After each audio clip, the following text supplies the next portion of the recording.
Mr. Segley, do you have a moment? Sure. Did I pronounce that correctly? Is Yes, this you did Segley? perfectly. Mr. Segley, Pat Ford, Coalition Radio Network. A question about caps. We're here talking today about the allocation of tight resources for some of Rhode Island's most marginalized community, good people who find themselves in difficult circumstances, very often working poor.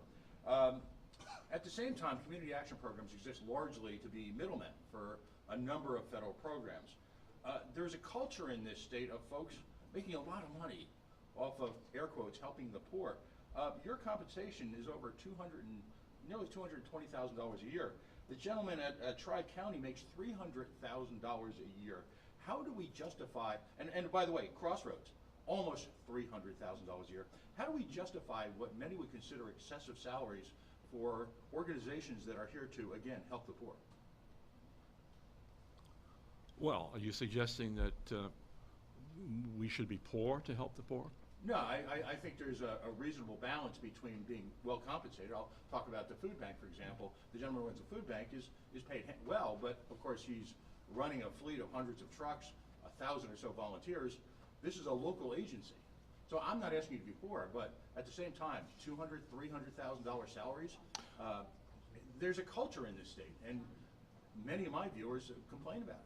What say you? What's a fair rate to run a local not-for-profit like this? I don't know what the fair rate. This is on topic. Yeah. It's absolutely a topic. I think you've made your point. So any other questions at all? I have a question. Yes. I think a lot we're talking about, helping the lower class people in Rhode Island, but it's also the middle class who is struggling right now with inflation at record levels. What are we doing to help the middle class people in Rhode Island?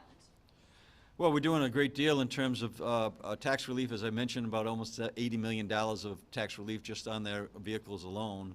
$250 child credit going to families that are making up to a level of $200,000 a year, which we're going to be helping, I think, 115,000 families with that. I think those checks are automatically coming out in October timeframe. And then inside the electric issues, the energy issues, we're not done. We've put a letter in place that we believe will offset a good amount of the projected increase. We're intervening to make sure that those calculations are done properly. And in addition to that, in my proposals, which were to the General Assembly, and I mentioned when we were talking about the car tax relief, the veterans relief, by the way, veterans are no longer paying taxes on their pensions in the state of Rhode Island. So you'd start listing down the tens of millions of dollars of tax relief that our office in partnership with the General Assembly, the Senate, and the House have really put tens of millions of dollars of tax relief out to the the people in the state of Rhode Island. But I also have mentioned when we were making those announcements that I'm going to come back to the General Assembly. There is a 4% increase on the that 4%, I think, on revenue sharing or some, what's it, is that revenue sharing, Chris, on that area that I asked that we would give some relief on. We're going to be back to the General Assembly because of this, extraordinary increase, to find ways that we might be able to work on that together to provide additional relief. So we'll be working with the General Assembly come January, and we'll be talking to them during the fall. But yeah, we're not, this is, Rhode Island is responding in a very strong way. This is just one piece today to talk about close to $4 million of relief, helping 39,000 ratepayers in the state of Rhode Island today. About $200 million. How many agencies are going to use that money to distribute it?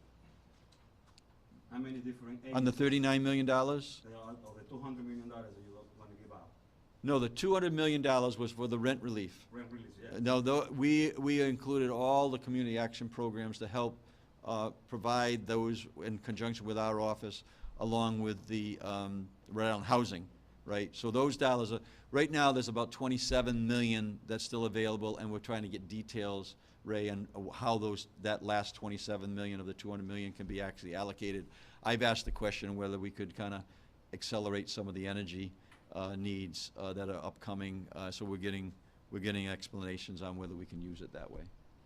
All right. Thank you, everybody. Okay, thank you.